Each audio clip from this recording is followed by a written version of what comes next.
All right, welcome to an episode of the HealthForce podcast, episode 110. We're going to discuss a little bit of a reality check for people today, as well as some health statistics, behavioral habits, and what we can do about them. I want to start off today's episode by talking a little bit. If you look at the history of the podcast, we haven't had an episode in a little bit. We are adjusting to coronavirus from a business standpoint. Essentially everything in person has been shut down across the country. Luckily, we are in a company that is a modern company. We have a fitness app. We are moving forward with a digital service, things like that. And, part of what I want to talk about to start this episode is what we're doing on our fitness app and how somebody interested in that and what we have to offer can get involved with us. Because, I think right now we have a critical time that we can take a self-analysis of what we're doing. Looking at your lifestyle, and you have an opportunity to make a change if, upon your analysis, you feel like that needs to happen. So what we're doing is on our fitness app, we have two options. The first is 100% free. You don't need to do what other companies do and put like a credit card, and after 30 days, we're going to charge you. Nothing like that. It's completely free. It'll always be free, and it doesn't end. What we do there is we are going to be rotating a workout program about every 4 to 8 weeks. Okay, what we want to accomplish is to showcase the different styles, techniques, and training methods that you can employ in your life to accomplish workouts, because there is no one-size-fits-all workout. There isn't something that everybody should be doing. There isn't like the best fat-burning workout ever. That stuff doesn't exist. So there's multiple ways to skin that cat, and what we want to showcase is the different ways that people can work out. Again, supersets, circuits, you name it. It'll be on there. It'll rotate. And along with that, every person will get a meal template. Again, it's going to be based off of your body weight that you input into the app. And it'll spit out a recommendation for meal plan in terms of calories, carbs, fat, and even give you like simple meals and a shopping list as well. So all that's included. There's also, the last part of that free program is there is a group on the app itself where people can message one another. We're going to be posting content in there about how to better use the app and how to accomplish more things. And that's really it. It's for free. And so you track the workouts. It records the data. It records your weigh-ins. It records workouts completed, weight lifted, all these things. It becomes a central hub for you. It becomes a dashboard for you. It becomes something that houses your fitness lifestyle. And you can do that for free. The way you're going to do that is go to ramsandelitefitness.com/services. And essentially, it's going to showcase and list out in a bullet point fashion, again, what that's like on the fitness app. And at the bottom, you input your information. You'll get an invite via email, and away you go. You download the mobile app, you're on it, and you access immediately to things. Okay, so if that's something where you're looking for some additional assistance on your fitness right now, at home, we are showcasing at-home workouts right now on there. Again, ramsandelitefitness.com/services. Fill out the form at the bottom. You'll get an invite automatically to the app. It isn't an invite-only app. You can't just go download it in the store. You have to fill out that form, and then you will automatically receive the invite after the form is filled out.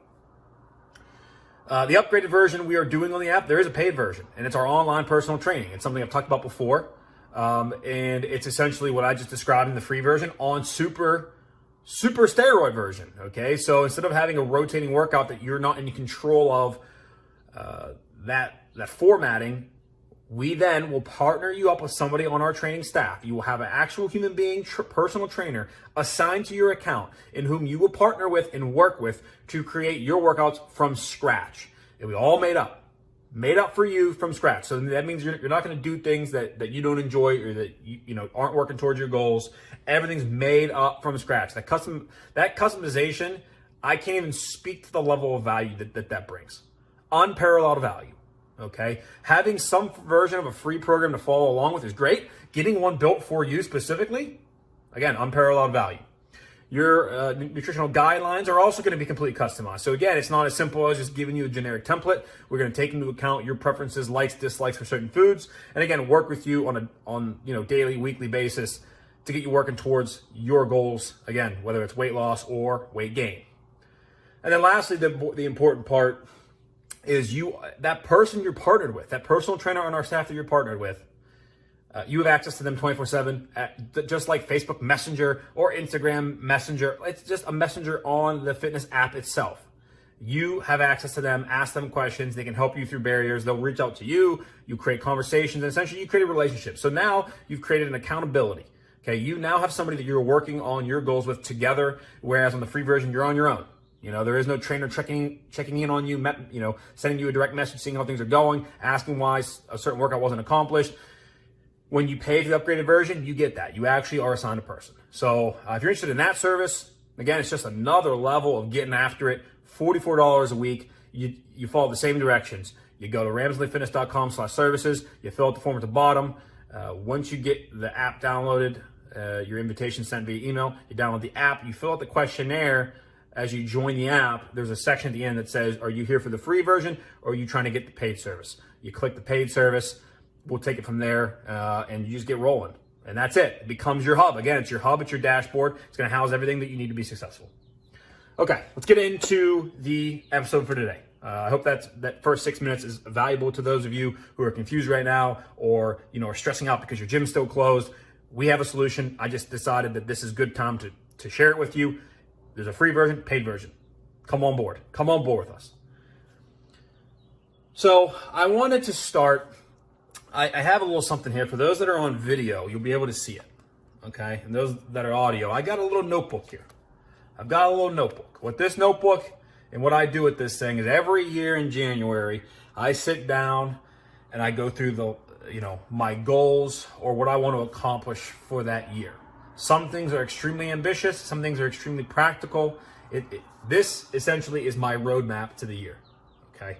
It's my roadmap to the year. And what I try to do is I try to read this to myself every single morning to reinforce those things that I'm committing to. Okay. I have in here, I'm going to share some things with you. Some very personal things I'm going to share because I think it matters about today's episode. Today we're talking about the obesity rate. Yep, yet again, we are talking about it. Hello. There is a reason. It's extremely important. The stats are going up. Once again, we got some new data in from the CDC going up. And, now we have coronavirus and all of a sudden people are worried about their health, and they should be. But guess what? We don't need the coronavirus to scare us into our health. We've got plenty of data to suggest that we're already not taking care of ourselves in a world without corona, and we're having unnecessary death anyways. So, we gotta stop pretending. Very serious episode. I'm going to start with the stats. I'll start with the stats, then we'll get into my little notebook, and we'll talk about some things about how you can change some behaviors. Because at the end of the day, if you're not willing to listen to these facts, if you're not willing to acknowledge this, and maybe you're somebody that's in this category, if you're not willing to do that, you are shit out of luck. You are putting blinders on your face, covering up your eyes. Oh, I don't see what's going on. I can't be in trouble. I'm just telling you. So, the adult obesity facts. These have come in February 2020. So these are only 2 months, 3 months old. These are new data, relatively speaking. Okay, we got the stats in from the years 2017 to 2018. Okay, that calendar year, 2017 calendar year. We got the stats in. It takes a couple years to get these things in. There's a lot of data to work through, but we got them. Here is where we currently are. The prevalence of obesity for the year 2017-2018 is 42.4%. 42.4%. I've been saying 40%. I've been saying it was at 33. Here we go. 42.4% prevalence of obesity. From the years 1999 through 2017, the prevalence of obesity was about 30.5%. Oh, sorry. 1999, that year, that calendar year, 1999 to 2000, that year, the obesity rate, 30.5%. 30.5. Here we are. Fast forward, 2017, 2018, 42.4%. Now, I'm not that great at math, but that's almost a 15% increase. And when we started at 30%, I know 15% is about half of that. We have about a 50% increase in the last 15, 17 years of obesity. A 50% increase in the prevalence of obesity. Obesity-related conditions include heart disease, stroke, type 2 diabetes, certain types of cancers. They are some of the leading causes of preventable premature death. That's a great point to read, huh? The estimated annual medical cost of obesity in the United States was $147 billion in 2008. Medical costs for people who have obesity is about $1,429 higher than those that have normal weight. Medical costs. Okay. Association between obesity and income level. Overall, men and women with college degrees, lower obesity compared with those that have less education. By race and ethnicity, same obesity and education patterns is seen among non-Hispanic whites, non-Hispanic blacks, Hispanic women, and also non-Hispanic white men. Whatever the hell that means, all these different groups. Among men, obesity prevalence is lower in the lowest and highest income groups compared with middle income groups. Patterns also seen among non-Hispanic white and Hispanic men. Among women, obesity prevalence was lower in the highest income group than in the middle and lowest income groups. And moving on, again, this is February 2020, new data, prevalence of obesity in the US. Talking about 2017, 2018, that calendar year. This is just from the CDC website, cdc.gov. Okay, that's where we're getting this stuff from. Key findings. In 2017, 2018, the age-adjusted prevalence of obesity in adults, US adults, 42.4%. No statistical difference between men and women, by the way, or by age groups. So it doesn't matter by age, men or women, it's going to be not statistically significant in a difference. Meaning, pretty much if you're an adult in the US, 42.4% of us obese. By the way, there's a whole category called overweight. So we're not even talking about overweight. We're talking about obese, which is the higher category. So you also have people that are overweight as well. So very clear, I think very easily you can see that something like 70% of our US adult population is either overweight or obese. But just speaking obese, which is the highest category that we can have for body weight, 42.4% of adults qualify to become categorized as obese. Let's see here, what else is important? The prevalence of severe obesity is highest among adults that are aged 40 to 59. Okay, that's the highest prevalence of severe obesity, that age group, 40 to 59.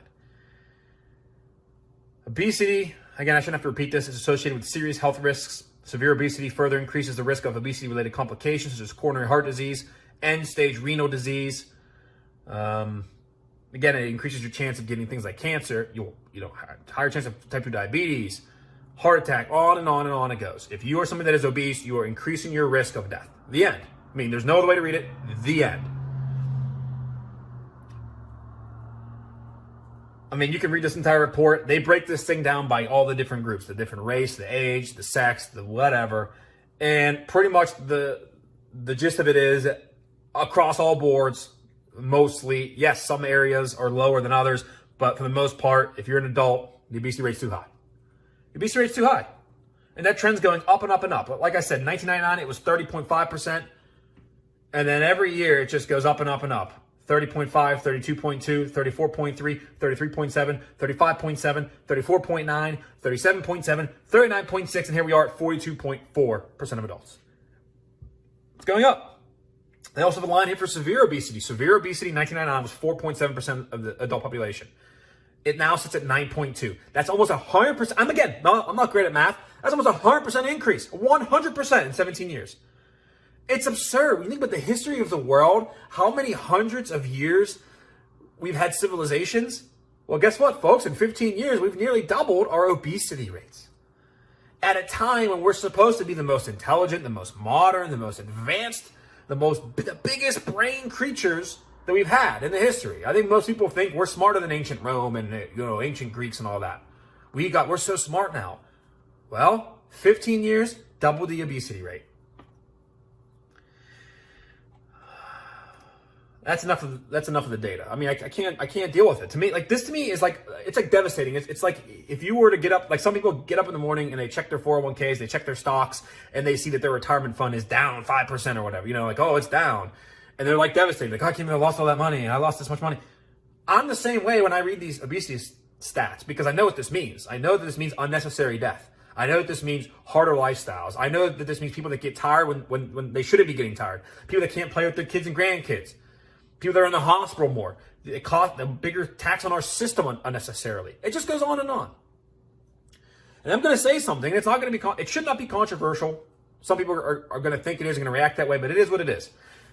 Obesity, I think, is a disease that we have a lot of self-control over. I think we can control it, okay? Now, there's people out there in the medical field even that are going to be excuse makers, and they're going to say things like, well, it's really tough.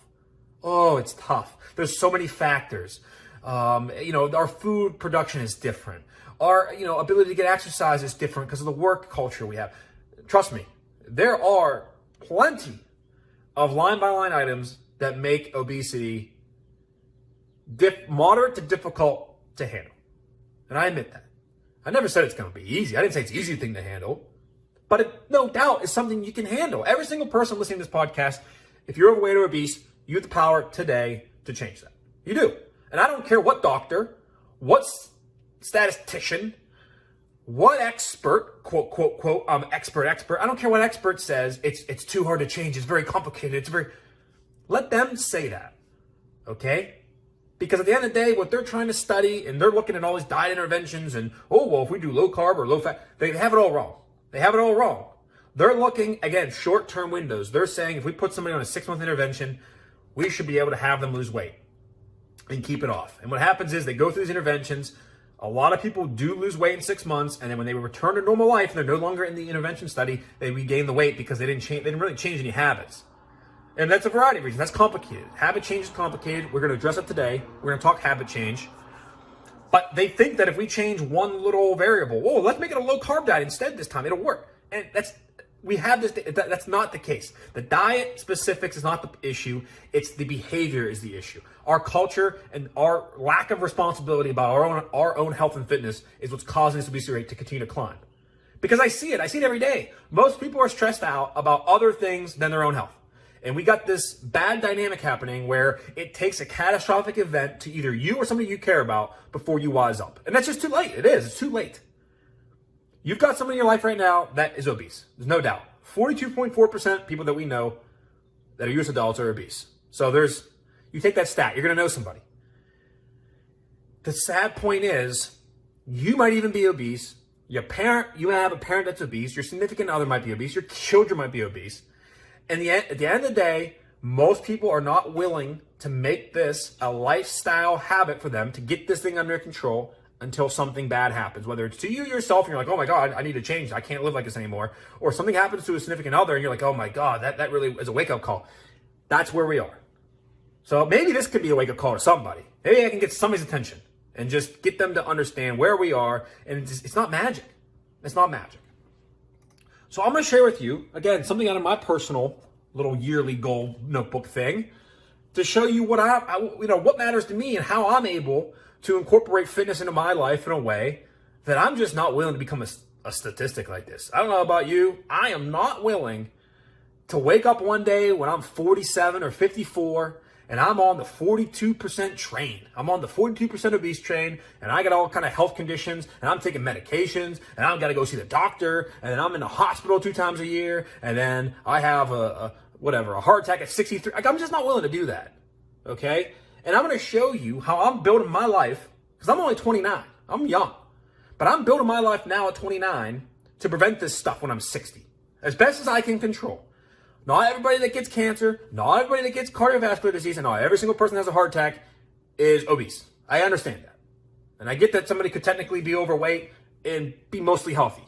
I acknowledge that. But let's cut this shit here. Most people, that does not apply. Most people that are overweight or obese are actually very unhealthy. They just might have not had the event happen to them yet. They might have not had a serious health event. But the data don't lie. It happens and it will happen. All right, what I'm going to share for me. Here we go. I'm going to read some things. Very simple. This is not like an advanced goal. Like, this isn't going to be like what you're going to hear next is not some advanced schematic strategy formula. This is very basic stuff. But I've got 4 lines here under fitness. I've got I've got 6 lines, but 4 goals. 2 are kind of just like reminders. So I'll read the 2 reminders first, and I've got my 4 goals, and you'll see. These goals are basic, but they work because they matter to me and I care about them. All right? That's the takeaway.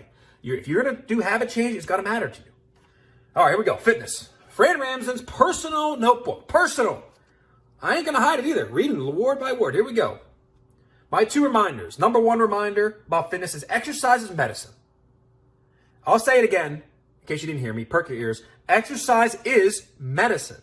If you look at the effect that exercise has on our body, it essentially is the closest thing to the fountain of youth that we have, okay? Exercise and eating properly has the ability to take all of your health tests, your blood levels, this, that, and the other, and reverse them into the good categories. It's able to do that, okay? So to me, when you look at it, it is a form of medicine. It's preventative medicine. It's a way that if I work on myself, exercise, and I eat right, I can prevent myself from taking type 2 diabetic medication in the future. It's possible, okay? Second thing, this one hits hard. This one hits hard for me. We get one body. That's it. That's my reminder. We get one body. We have not been able to transplant our brains and our minds and our soul into another robot or other human being. We're not there. Okay? It doesn't exist.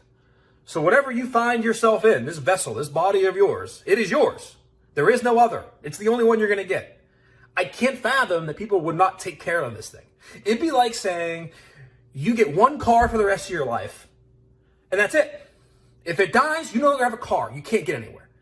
I bet you people would take care of that single car more than you're taking care of your own body right now today. There's no doubt. If the government came in and said, that's it, one car, rest of your life. If that car dies or becomes too damaged to function, too bad. You got to figure out something out. Go ride a bike, walk. You don't get a car anymore. I just have a feeling people would care about that car way more than they care about their bodies. But if we extend this logic, it's the same application to your human body. You have one. It's going to be a finite amount of time. You don't know the end date. But what we do know is if you don't take care of this body, you will pass away prematurely. We will pass away. So again, you get one body. Take care of it. Take care of it as best you can. Some of us are dealt bad hands. I understand. All right, on to my 4 goals that I try to accomplish. You know, some of these apply every day, but again, this is what I'm focusing on for the year 2020. Number 1, work out every day. Wow, that's simple. And I have in parentheses, just do something. Again, I don't need to work out for 90 minutes. I don't need to do a CrossFit workout. I don't need to go run a marathon. I can do 15, 20-minute workouts on certain days if that's all I have. Some days, for me, most right now, if you take Corona out of it, a normal workout for me in 2020, pre-Corona, I'm about 35, 40 minutes. Okay? I get in, I get out, I get on with my day. I'm not there for an hour and a half. There was maybe a year ago you asked me that question, 2 years ago you asked me that question, I'm there for an hour and 15 minutes. It just depends. But right now where I am, I feel really good about 35, 40 minutes. Resistance training, weightlifting, get after it, get in, get out, be efficient. Okay? Some days I'm there for 15, 20 minutes, some days I'm there for an hour. But overall, that's kind of where I reside. But that's one of my goals. Every day try to do something. Go on a hike, do yoga, do a mobility workout, do a quick workout, do a long workout. I'm trying to do something every day. Trying to stay active. Number 2, support Kate and her goals. Now, Kate is my wife, and I view it as my job that I'm responsible, because of my knowledge, to take care of those around me.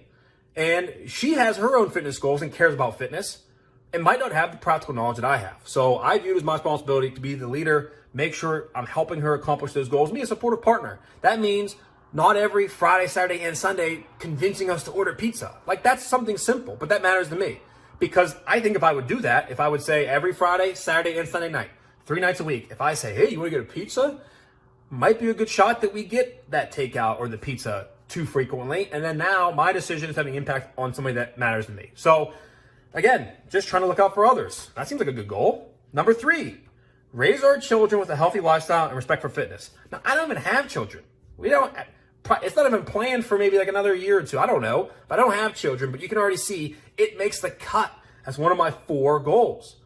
And the reason for that is this is a mindset thing. This is not just like, oh, I got to work out. I got to eat better. Like, it means so much more. It's a big picture item.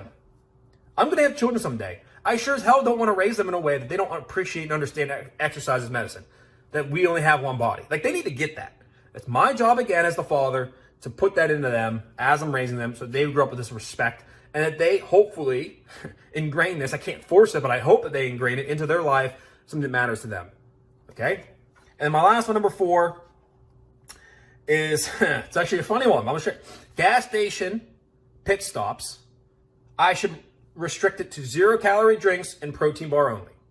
So funny little story, okay? Probably like 5 years ago, we were doing a lot of in-home personal training. So I was in person, driving around all day, going to person to person to person to person, full days work, 5-6 days a week. Okay. It was pretty impractical to like pack several meals and try to do that every single day. It didn't happen. So what did I do? It was easy to stop at a place, whether it's fast food or a restaurant or a gas station, and grab a food item. Well, it became very easy to stop and get things that weren't healthy and weren't good for me. Very, very easy to do that. You know, you start stopping at Sheetz and getting at MTOs, you start getting McDonald's burger, like pretty quickly you're gaining 25 pounds, 15, 10 pounds, and you know, you snap your fingers and oh my God, here we are. So I made it a goal of mine that if I'm going to stop at a gas station, whether out of convenience or out of preference, whatever, if I'm stopping to get a food item, keep it to protein bars and then any sort of drink. Again, it's never really been a big problem for me, but like, I just want to remove the temptation. Don't go get the big Mountain Dew for 400 calories. You know, don't be getting iced teas for 300 calories. Just get a 0-calorie drink, whether it's water or like an unsweetened iced tea or a vitamin water or a Body Armor or a zero Gatorade. Like there's all kind of options nowadays that you have. Zero, even a diet soda is fine. 0 calories, protein bar, in and out of there. I'm going to, you know, reduce the amount of opportunities I have to make mistakes and to eventually add extra calories. That's it. That's it. There's nothing in here about I need to lose 10 pounds. Nothing like I want to do CrossFit workouts for 90 minutes of intensity. I want to deadlift a new record. Like there's nothing in there crazy. Let me tell you something. That right there, putting that down on paper, reading it every single day has really reinforced those 4 things. That really has. That's reinforced it. I encourage every single person to do the same thing. Take a similar approach. Get some paper, get some pen, or put it on your phone and figure out 1 to 5 things that matter to you. Do it like I did it, more broad-headed ideas, and then you read them every day. And what it's going to do is going to reinforce this thing in your brain. It's going to reinforce this identity that you are somebody that cares about having a healthy lifestyle. And then every decision you make every day is going to fit into that identity or it's not. Most times, your brain will come into conflict if it doesn't. So then you'll start behaving like this person you want to be. So that's the first step in how we can start doing this thing. I'm going to read something now to change gears. The book I'm listening to on audio called Atomic Habits. The author is James Clear. Very compelling story, very interesting. I'm only maybe like an hour and a half, 2 hours into it. So I'm only like a third of the way through the book, but I found it to be a great book already. And I'm excited about the second 2/3 of the book. But the idea behind this book is how to change behaviors and habits. And it starts by defining habits and talking about bad habits and good habits and how they come to be, and trying to go about reversing the bad ones and then forming good ones. And, you know, his story is pretty compelling. I mean, I don't remember it exactly, but along the lines of he was a nobody. He started to write a couple articles. He started to blog a little bit. He started to get a following. What he wrote made sense to a lot of people. And now he's blown up and now he's like a big newsletter. He writes books. So now he's like a big author. He's a speaker, author, and he came from nothing. He just started on his own, and, you know, eventually people were like, this is a good idea. And now all of a sudden he actually thinks, I'm pretty sure he thinks it's ironic or funny that he's now like an expert on habits. And he's like, I don't know, I just started talking about it. So again, we don't need big PhD brains, I'm so smart, telling us what to do. I think every single person can get behind some of these things, and it comes down to your willpower. Can you put some of this into your life? Can you really commit to some of this stuff? Are you interested? You know, and a lot of people aren't even interested. So that's the conversation you're going to have. And that's fine. If you're going to sit here and say, I'd rather go on vacation, I'd rather save for a 401k, I would rather eat whatever food I want, I'd rather drink beer, I don't care how much I weigh. I'd rather you say that than lie to me and say, no, I care about fitness. And then I ask you, okay, well, what are you doing about it? And you're like, I spend $0 on fitness and health. You know what? Screw you. You're lying to everybody. Okay? It's either you care and you start doing stuff about it, or you don't care. You've got other priorities. But get your answer straight. I know what the answer should be, and you know what it should be, but we both know that there can be a conflict there. There can be a conflict. Now, I'm going to read something I've got from this book. I've got my own like summaries on the different chapters, and I've got the first 4 chapters in my own words, my summary of what I heard. Okay? I'm going to read just a little bit of it because I think some of it's interesting, and I hope it hits someone the right way. So there's a chapter in the book called Surprising Power of Atomic Habits, okay? And he talks about the story that we covered before about Dave Brailsford and the British cycling. If you haven't heard that podcast, go find it a couple episodes ago. Essentially, it's about marginal gain theory and how small changes over time produce big results. Duh, we've been saying that. So habits are to self-improvement what compound interest is to money. A few shifts can produce long-term, large changes. We don't ever see this pay off in the short term, however. the trajectory of habits is far more important than the current situation. Breakthroughs are often the result of 1% changes undetected over time. For an example, if you have an ice cube that remains this, it's going to look exactly the same from 25 degrees to 31 degrees if it's in a room, but then 1 degree change from 31 to 32, and it starts to begin to melt, and the whole thing changes. Cancer, as an example, spends 80% of its time undetected in the human body, but it takes just mere months to kill somebody. So good argument for ridding yourself of creating actionable goals. This one's important to me. So they're focused on the outcome. So what they mean is, if you say something like, I want to make, like if you make a goal notebook and you say, I want to lose 20 pounds, okay? There's an argument that we shouldn't make goals that way. And the issue, and the thinking there is that when you create a goal like that and say, I need to lose 20 pounds, you're creating the goal based on the outcome of 20 pounds, but you're not really addressing how you're going to accomplish that. You're just getting the goal. And, James Clear makes the argument that it should be reversed. You should care way more about your day-to-day processes and methods to reach a goal than the actual goal. The goal will take care of itself if you handle the systems and processes. And so that's something that I'm looking to carry into our business. I don't care about how much money we make this year. We need to make $500,000 in sales this year. That's not interesting. What's interesting though is if we create a business and a system that can get us to $500,000 in sales. That's much more interesting than just creating some sales goal. Number 2, he talks about how habits can shape your identity. And there are 3 levels of change. You've got goals, habits, and identity. Most people change goals by way of habit, but they don't alter their identity. And this leads to failure of habit change. So here's an example. If you're trying to quit smoking, somebody offers you a cigarette and you say, no, I don't want a cigarette, I'm trying to quit. Okay? You take that versus saying, no, I don't want a cigarette, I'm not a smoker. The second one's way more powerful because it's addressing your identity that you're no longer a smoker. Whereas the first one, it's just the habit. Habit itself is what you're saying. You're not changing your identity. So just doing simple things like that.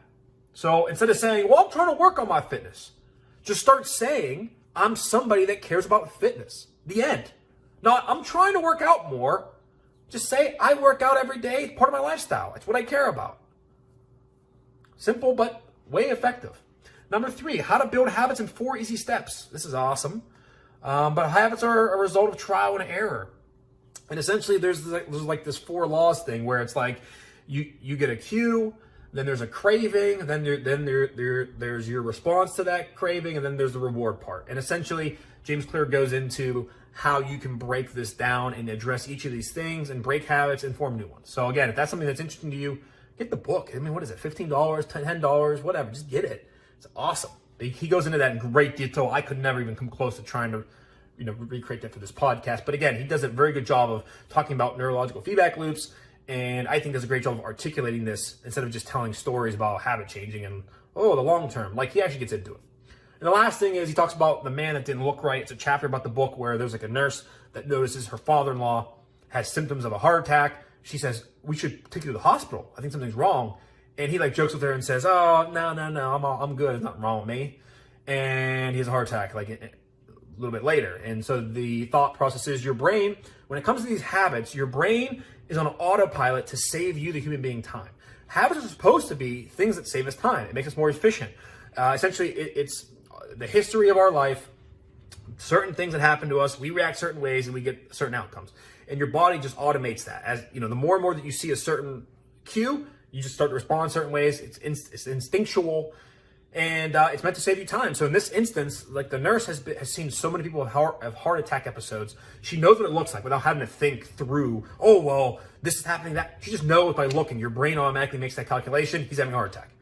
And that same power is what happens to you with your habits. You don't even think anymore about like McDonald's. You just go get it. A really good example from the book, I think, is he talks about when somebody has a habit of stopping at the donut shop on the way to work. Well, what happens? You smell donuts one day. That's the cue. Your craving is, well, I want a donut. Donuts are delicious. I want one. Your response is you go into the donut shop and you buy one. Okay? And the reward is you get the satisfaction of eating that donut. The way it becomes a habit is because that cue becomes associated with the reward. And so every time you smell the donut, you think of how enjoyable it is to have a donut. Next thing you know, you have a habit of, on the way to work, getting a donut. That in a nutshell is how habits are formed. You can take that to any scenario and apply it. So understanding those 4 things is a good way to start reversing and trying to stop bad habits. So to wrap up the podcast, we could talk about how to form new habits, okay? And again, what we're trying to do is make it easy. We want to stay on broad suggestions. You saw my goal notebook. Workout every day is a very broad suggestion. I get up, and here's how it's happened. For me, it's essentially come down to this. I get up, I get my pre-workout, and that starts this whole cycle of me going to the gym and working out. And there really isn't anything that stops me from doing it. It's the habit now. But in the beginning, I had to formulate this and get this thing rolling so that it becomes a habit. To stop bad habits, you got to understand this cue, the rewards, the responses, and you got to try to put a stop into it. So whether that means getting rid of the cue, so if you're somebody that, again, is getting fast food on the way to work in the morning for breakfast because you're not eating at home or something, you got to find a way to stop that cue from starting in the first place. If you can find a way to stop a habit from starting, like whatever that initial cue to get the habit started is, if you can find what that is, ID it and stop it, then the habit will never happen, or it will cease from happening. So I think that's good. And the other way to do it too is if you can get that outcome at the end, like whatever the reward is, if you can halt that from being something productive and good. So if again, if you're staying focused on your fitness and the reward or the outcome of eating a donut or McDonald's in the morning for breakfast is you're gonna gain more weight, then if we can focus that and frame it that way, then we have a good opportunity then to stop, because that becomes no longer enjoyable. That's not fitting our goals.